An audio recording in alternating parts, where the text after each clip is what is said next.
നമസ്കാരം. കഴിഞ്ഞ 5 നിയമസഭാ തെരഞ്ഞെടുപ്പുകളിൽ ബിജെപിക്ക് ഏറ്റവും വലിയ വിജയം സമ്മാനിച്ച സംസ്ഥാനങ്ങളിലൊന്ന് രാജസ്ഥാൻ തന്നെയാണ്. ഇപ്പോഴത്തെ രാജസ്ഥാനിൽ ബിജെപി സർക്കാരിന്റെ ഭാഗത്തു നിന്നും ഒരു സുപ്രധാന നീക്കം ഉണ്ടായിരിക്കുന്നു. എല്ലാ സർക്കാർ സ്കൂളുകളിലും സൂര്യ നമസ്കാരം നിർബന്ധമാക്കിയിരിക്കുകയാണ് രാജസ്ഥാൻ സർക്കാർ.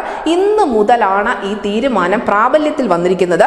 സർക്കാർ സ്കൂളുകളിൽ പ്രാർത്ഥനയ്ക്കിടയിൽ സൂര്യ നമസ്കാരം നടത്തുന്നത് നിർബന്ധമാക്കുമെന്ന് തന്നെയാണ് വിദ്യാഭ്യാസ മന്ത്രി മദൻ ദിലാവർ പ്രഖ്യാപിച്ചിരിക്കുന്നത്. കോട്ട ജില്ലയിലെ മോദക് സ്റ്റേഷനിലുള്ള ഗവൺമെന്റ് ഹയർ സെക്കൻഡറി സ്കൂളിൽ നടന്ന പെൺകുട്ടികളുടെ സൈക്കിൾ വിതരണ പരിപാടിക്കിടയിൽ വെച്ചാണ് വിദ്യാഭ്യാസ മന്ത്രിയായ മദൻ ദിലാവർ ഇക്കാര്യം അറിയിച്ചിരിക്കുന്നത്.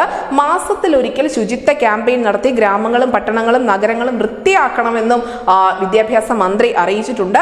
നേരത്തെ രാജസ്ഥാൻ സർക്കാർ സൂര്യ നമസ്കാരം സ്കൂളുകളിൽ ആരംഭിക്കാനുള്ള തീരുമാനമെടുത്തിരുന്നു എങ്കിൽ പോലും തീവ്ര ഇസ്ലാമിസ്റ്റുകൾ ഇതിനെതിരെ രംഗത്തെത്തിയിരുന്നു. അതായത് അങ്ങനെ ഒരു പ്രാക്ടീസ് സ്കൂളിൽ നടത്തേണ്ട ആവശ്യമില്ല എന്ന വാദമായിരുന്നു ഇവർ ഉയർത്തിയിരുന്നത്. സൂര്യ നമസ്കാരം ഏതോ ഒരു മതവുമായി മാത്രം ബന്ധപ്പെട്ട് കിടക്കുന്നതാണ് എന്ന തെറ്റിദ്ധാരണയുടെ പുറത്തു തന്നെയാണ് ഇത്തരത്തിലുള്ള പ്രതിഷേധങ്ങളൊക്കെ ഉണ്ടായിരുന്നത്. അതുകൊണ്ട് തന്നെ ആ പദ്ധതി അന്ന് മുന്നോട്ട് കൊണ്ടുപോകാൻ സാധിച്ചിരുന്നില്ല. പക്ഷേ ഇന്ന് ബിജെപി ഭരിക്കുന്നു, അവിടെ അധികാരം ബിജെപിയുടെ കയ്യിലാണ്. അതുകൊണ്ട് തന്നെ ഇത്തരത്തിലുള്ള എല്ലാ ഭീഷണികളെയും പ്രതിസന്ധികളെയും മറികടന്നുകൊണ്ട് തന്നെ അവർ ആ തീരുമാനം നടപ്പിലാക്കിയിരിക്കുന്നു. News desk news India Malayalam.